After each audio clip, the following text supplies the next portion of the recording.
Matt Frei on LBC. Call 0345 6060 973. Right, time to take the temperature of Trump's America. Let's speak to Simon Marks in Washington, LBC US correspondent. Good morning, Simon. Morning, Matt. As you know, febrile, I think. I think febrile, exactly. Was it febrile? I never know. But anyway, there's a lot going on.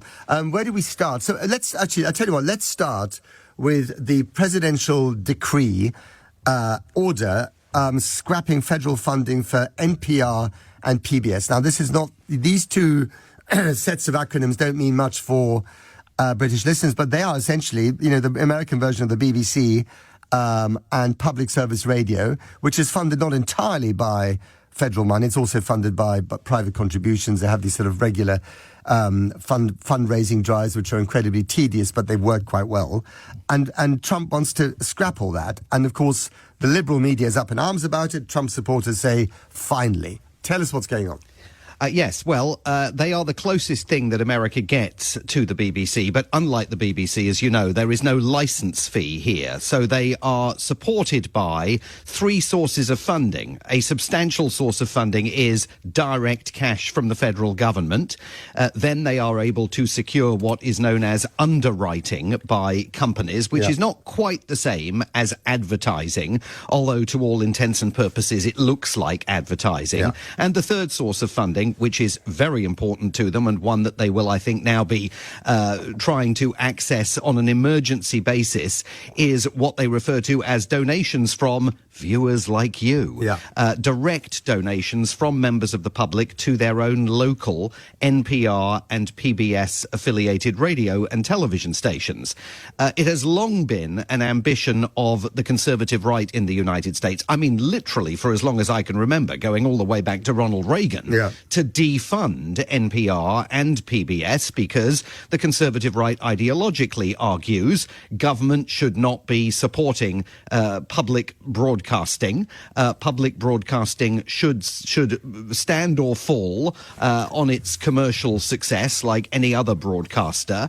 And of course, there has in more recent years been deep political hostility to the kind of coverage that both NPR and PBS provide in the realm of news. Now, Donald Trump is zeroing them out of the federal budget, or at least proposing to, which is the most dramatic threat to these institutions since their creation. We've never seen a proposal like this go to Capitol Hill. They have friends on Capitol Hill who not just Democrats, lots of Republicans who quite like their own local public broadcasting stations because it's a way for them to connect with their constituents. So let's see what happens to all of this. But it is another example of a major cultural institution in this country being threatened with, not shutdown in this case, but substantial dislocation. I mean, for that money to go would cause a huge change in what those two separate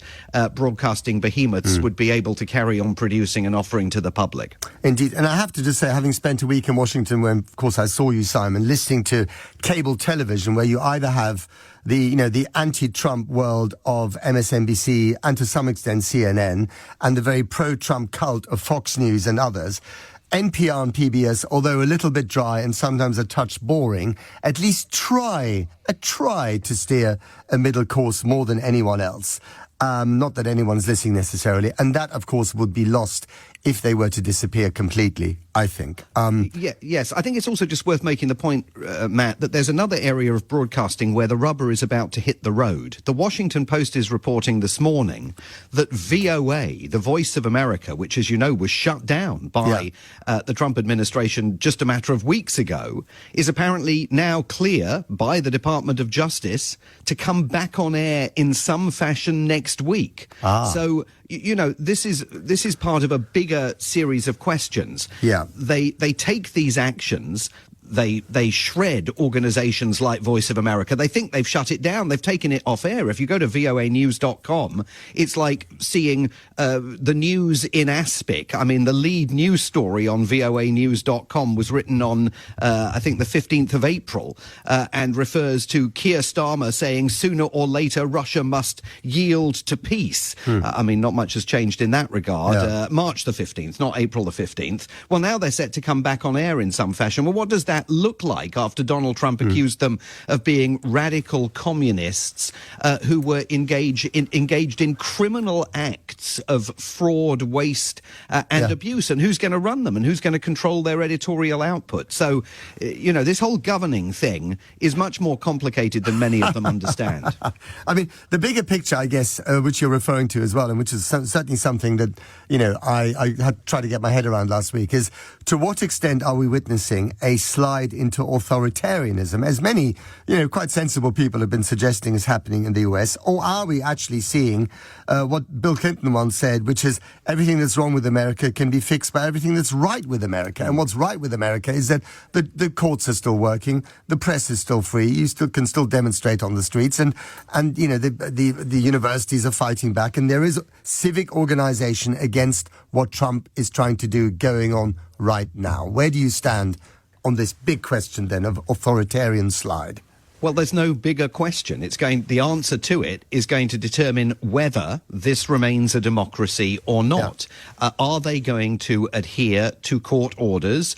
We have a judge now saying that they are not again allowed to use the 1798 Alien Enemies Act as a legal justification for deporting people, sticking them on planes without any kind of due legal process and sending them to El Salvador. They can't do that anymore, says a judge. The Supreme Court says by 9-0, unanimous, they've got to bring 29-year-old Kilmar Abrego Garcia, deported to El Salvador. They concede by mistake. They've got to bring him back to the United States.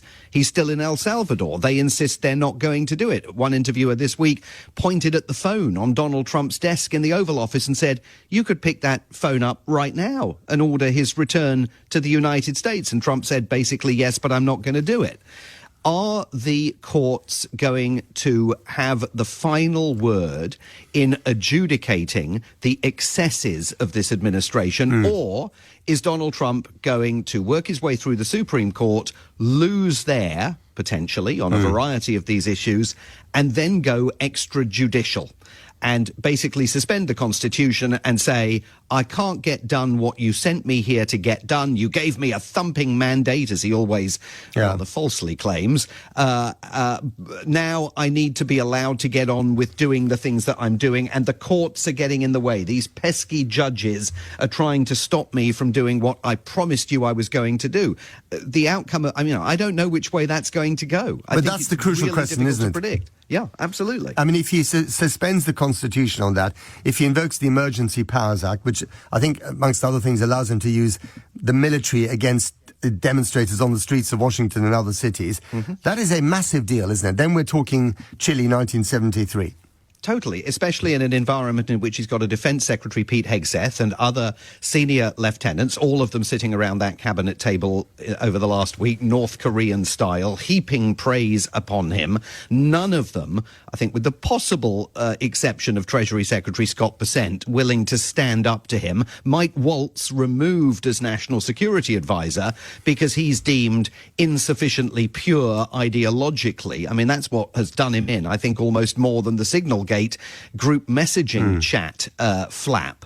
There are no restraining influences there that are going to say, no, Mr. President, actually, we're not going to use troops in those ways. Now, look, we're obviously racing ahead of where things are after just 100 days. But this issue of whether he adheres to court rulings and obeys the independence of the courts and goes along with final decisions that are promulgated by the 9 justices of the US Supreme Court. Remember, 6 of them Republican appointees, but that doesn't necessarily mean they're going to give him what he wants.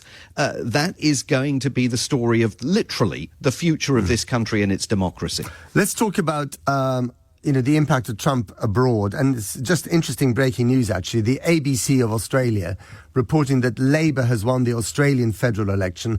The Anthony Albanese, who's the Australian Prime Minister, is re-elected. And of course, there were doubts about his re-election, but Trump has helped him, arguably. And of course, Trump helped to get Mark Carney get elected in Canada when the Liberals there looked like a complete no-hope party just a few months ago. So let's talk about Mark Carney. He's coming to Washington on Tuesday. That should be quite an interesting encounter, shouldn't it? He is indeed. I mean, I think it's going to be fascinating because, as we've all seen and we've all known for many years because of his time as governor of the Bank of England, he's a very sober character, and he is someone obviously deeply steeped in an understanding of international business, trade, tariffs, finance and fiscal policy. And, you know, he's not coming here for any kind of sort of showman purposes. He's coming here for a serious-minded discussion with a president who, let's be honest, is not personally particularly involved in the detail of many of the policies that are being implemented as a result of his decisions and in his name. And so Mark Carney wants to resolve the tariff issue that is bedeviling business between Canada and the United States, putting American jobs at risk, as he has pointed out, leading to rising prices in the United States, as he has pointed out. And, you know, it was interesting. He was asked yesterday if he was worried about the possibility that Trump would launch a kind of Zelensky-style drubbing of him publicly. And he very quietly sat there and said that he really wasn't worried about that. He was coming here for a serious, substantive conversation. The question is, and again, it's a bit like, you know, this decision about Voice of America. Trump now is going to be held to account for some of the things that he has done, and he's going to be held to account partly in front of the cameras, but mostly behind the scenes by a Canadian Prime Minister who essentially is coming here and saying, OK, stop the nonsense. Let's put all of this behind us and find a new way of propelling the relationship onto a positive track, even though, of course, Mark Carney has said that the traditional nature of the relationship between Canada and the United States is now shredded, that there's no going back to the traditional amity and comity that has existed, gone much further than any European leader in that regard. And he comes here having won an election that Trump clearly won for him inadvertently. Well, this is it, isn't it? Because you remember in the Oval Office Zelensky meltdown, Zelensky was berated by J.D. Vance and others for not saying thank you enough. I mean, Mark Carney has every reason to come in with a massive thank you, Donald Trump banner. Because without Donald Trump, there is no way that he would be Prime Minister of Canada today. Absolutely. And of course, when he did it to Zelensky, having complained that Zelensky's approval ratings were low, which in fact was false. I think at the time Zelensky's approval rating was about 56%. Within days, Zelensky's approval rating back at home had soared to 75, 80% because of the Trump drubbing. So this Trump effect on, I mean, he could have ended up, Donald Trump, with Pierre Poilievre, the Conservative Party leader in Canada, you know, not going to take Canada into America as its 51st state, but clearly much more philosophically aligned with Donald Trump than Mark Carney. Trump could have ended up with Poilievre in power. He was 25 points ahead of the Liberals and Mark Carney at the start of the campaign when Justin Trudeau resigned. And then Poilievre lost his own seat, let alone his party. Lost his own seat because of Trump. Got to leave it there. Simon Marks in Washington, thank you very much as ever for coming on.